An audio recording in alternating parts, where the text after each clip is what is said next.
천재 소년이라 불리면서 어렸을 적부터 온 국민의 관심을 받아온 송유근 군.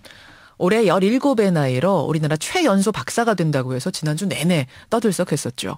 그런데 송 군이 최근 천체물리학 저널에 발표한 논문이 표절 판정을 받으면서 논란에 휩싸였습니다.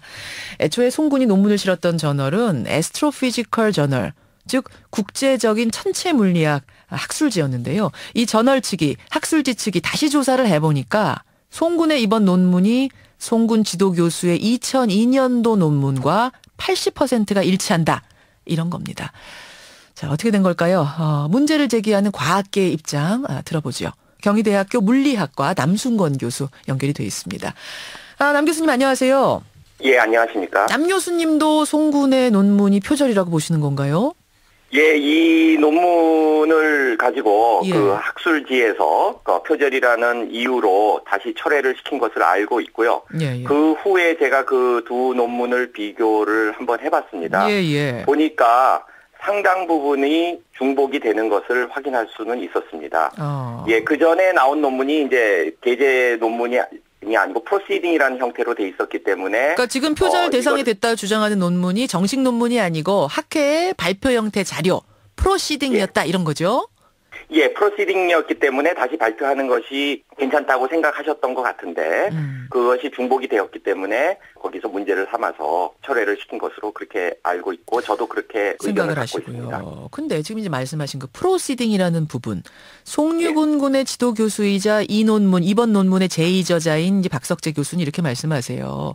지금 표절의 대상이 됐다고 주장하는 논문, 그 논문은 정식 논문이 아니고 학회 발표 형태 자료였는데 그것을 인용하는 것이기 때문에 인용 표시를 안 해도 된다고 생각했다. 이런 주장입니다. 어떻게 생각하세요? 예, 그럼에도 불구하고 사실은 이것은 인용을 했었어야 되는 것이 맞다고 보고 있고요. 표기를 썼었어야 오히려 된다. 학술지 같이 이렇게 쉽게 접하지 않는 것은 그 출처를 정확하게 밝히는 것이 더 옳다고 대부분의 학술지에서 그렇게 권고를 하고 있는 것이 사실입니다. 그래요. 그럼 인용 표기를 안 한 것만 문제입니까? 아니면 인용 표기를 했다 손 치더라도 이건 표절입니까? 참 어려운 문제인데요. 예. 인용 표기를 했다고 하면 그 원 논문을 프로시딩을 찾아서 확인하는 과정에서 예. 이 중복성이 더 빨리 드러났기 때문에 애초에 게재 허가가 안 났을 거라고 저는 생각을 할 정도입니다. 그러니까 인용 표시만 다 한다고 해서 이게 표절이 아닌 게 아니라 어느 정도 퍼센트 이상이 비슷하면 표절인가요? 예, 그렇죠. 그 내용에 있어서의 독창성이 이제 많이 보이고, 그 다음에 내용에서의 이제 표현 방법에 있어서 새로운 방식이 있다든지 그래야 되는데, 생각보다는 좀 많은 부분이 중복이 돼 있는 것이 사실입니다. 몇 퍼센트나 지금 중복이 됐다? 대체로 절반 이상은 중복성이 있다고 보고 있습니다. 지금 저널 측은 80%가 일치한다 이렇게 얘기를 했는데 보통은 50% 넘게 일치하면 논문으로서의 독창성을 인정하지 않는다 이런 말씀이세요? 대체로는 그보다도 더 적어도 요새는 어떤 논문을 제출하기 전에 그런 프로그램을 통해서 중복 여부를 확인하는 그런 과정들을 다 거치게 돼 있고요. 그럴 경우에 이제 일정 부분 이상 되면 허가를 안 하는 것이 사실입니다. 그렇군요. 그런데 어제 지도 교수인 박석재 교수가 기자회견을 했는데 뭐라고 말했냐면 인용 표기를 안 한 게 문제지 내용 자체는 문제가 없다 이렇게 주장을 하시더라고요. 그 내용이 이제 상당 부분 중복이 돼 있고요. 이제 한 수식 하나가 좀 새롭게 표현된 것이 있는데 전체적으로는 흐름이나 내용이나 표현이나 이런 것이 많이 중복돼 있는 것은 사실이고요. 그 판단은 물론 지도 교수님께서 저보다 더 잘하실 수도 있겠지만 중복이 좀 많이 보이긴 합니다. 근데 80%가 설사 중복됐다고 하더라도 핵심인 부분, 그 수식, 이름이 좀 어렵습니다. 편미분 방정식이라는 부분인데 이 부분이 다르기 때문에 핵심이 다르면 다른 논문 아니냐. 이 주장에 대해서는 어떻게 학계에선 보시나요? 그런 내용 자체에 대해서 그 학술지에서 이것은 게재가 하기 어려운 수준이다라고 판단을 했기 때문에 저도 거기에 대체로 동의하는 거라고 생각하시면 되겠습니다. 그 부분에 대해서는 지금 학술지에서 판단을 해서 표절 판정 내린 거 아니겠느냐 이런 말씀이세요? 예, 그렇습니다.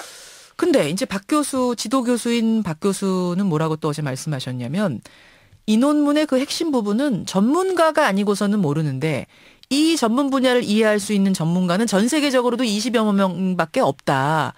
따라서 이제 저널 측도 얼마나 충분히 이해하고 이랬는지 모르겠다라는 뉘앙스로 말씀을 하시더라고요.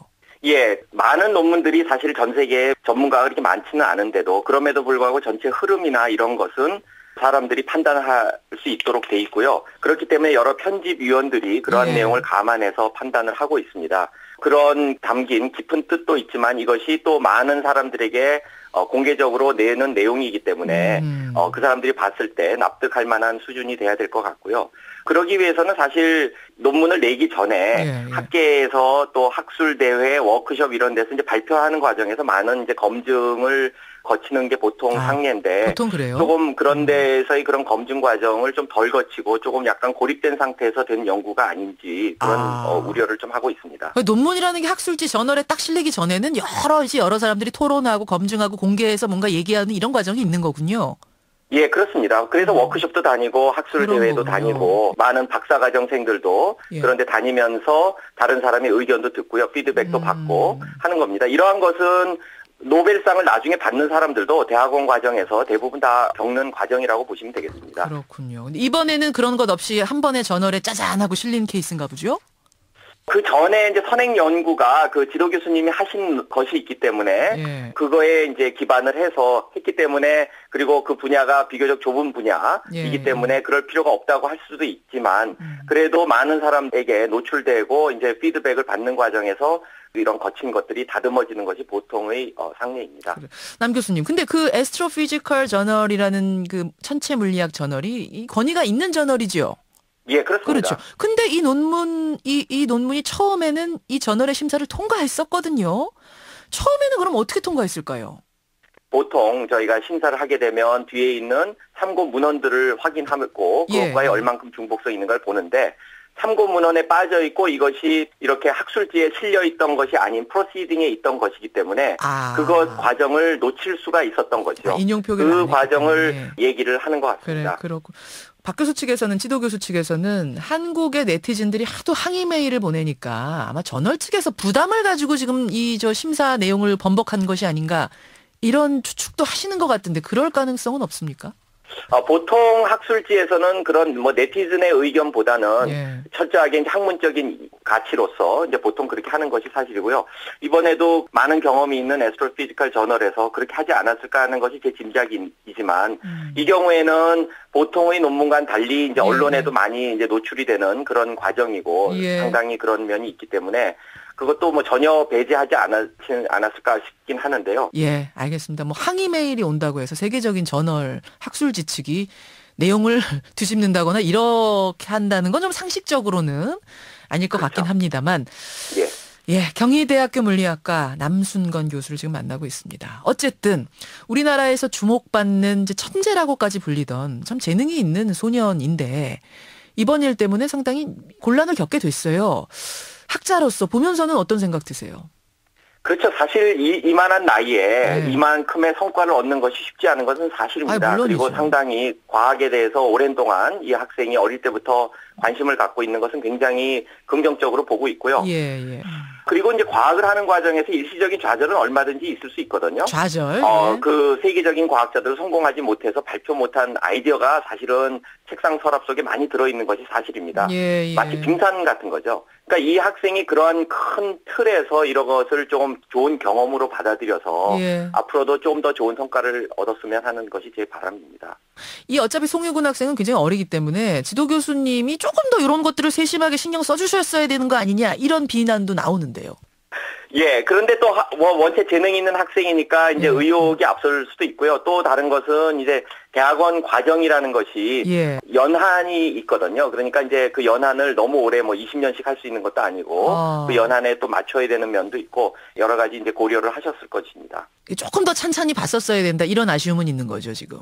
전체적인 프로세스가 제 생각에는 전체적인 프로세스 즉 박사 과정에 들어가는 것부터 좀 더 천천히 했어도 다른 사람보다 아직 10년 앞서 있는 상태니까요. 그렇죠. 그렇게 서두를 필요가 있는가 하는 것이 제 생각입니다. 알겠습니다. 사회적으로 큰 관심을 갖고 있는 이슈여서 오늘 좀 문제 제기하는 과학계에서는 어떤 부분이 문제라고 보시는가 짚어봤습니다. 남순건 교수님 고맙습니다. 감사합니다. 경희대학교 물리학과 남순건 교수였습니다.